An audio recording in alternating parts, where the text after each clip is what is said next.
Okay, so we're going to edit a photo today. Here we go. And we're going to be editing this picture of art that was from a past AP student. I'll show you how to do it. It's very convenient. Through this app called Snapseed on the bottom right-hand corner. I really recommend getting this app on your phone because it saves a step of not having to upload your picture to your computer and upload it somewhere else.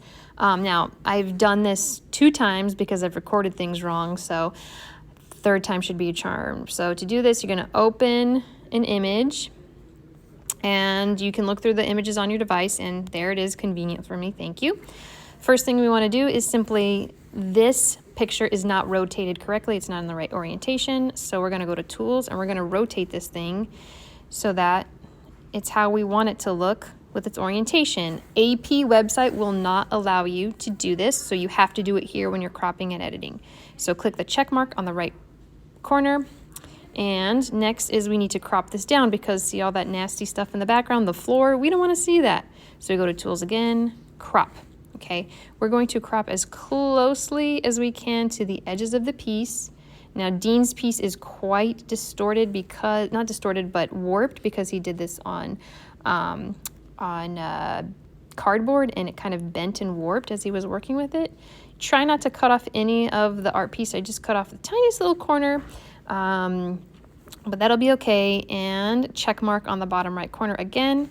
I can still see some of the floor underneath the art piece, but I'll show you how to get rid of that. So now we're going to go to Tools again. We're going to go to Perspective, and we're going to use just the corners. Here we go. We're going to stretch this out just so that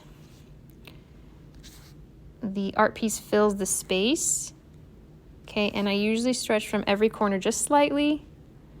Okay, I usually don't have to do that much stretching because most of you work on very flat paper or flat canvases, but again, this cardboard piece got a little warped, and what we don't want to do is pull and distort the image like I'm doing right there. So you're just stretching it a little bit so that the art piece fills the space and you don't see the floor anymore, and it still looks normal. This is how it looks in real life. Bottom right corner, check mark, I'm done. Last thing is going to be curves up here. This is pre-approved by my college professor and Mrs. Bradley. What you do, we have this axis right here, and you're going to go to the top right quadrant and just click the line. It creates an anchor point, and you're going to lift that anchor point just a little bit to bring a little bit of brightness back to the art piece. You're going to go to the bottom left quadrant and click that axis again, and it's going to create one more anchor point, and you're going to pull that anchor point slightly down with your finger. And this brings a little bit of contrast back to the art piece, which is usually lost when we take our photographs. So this sharpens everything and makes it look a little clearer and crisp and beautiful. Bottom right corner, check mark again. I'm done with that, and those are all my edits.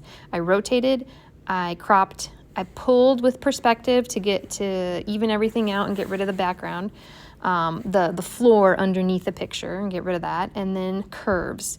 Now what I'll do is I'll export. Ideally, I want you guys to name your files, but for now, I can't remember how to do that in here, so I'm not going to waste your time. For now, exporting JPEG is perfect. Okay, and if we go back to our pictures, then should be here in Recents, and now I have a perfectly good picture that I can upload to my AP portfolio.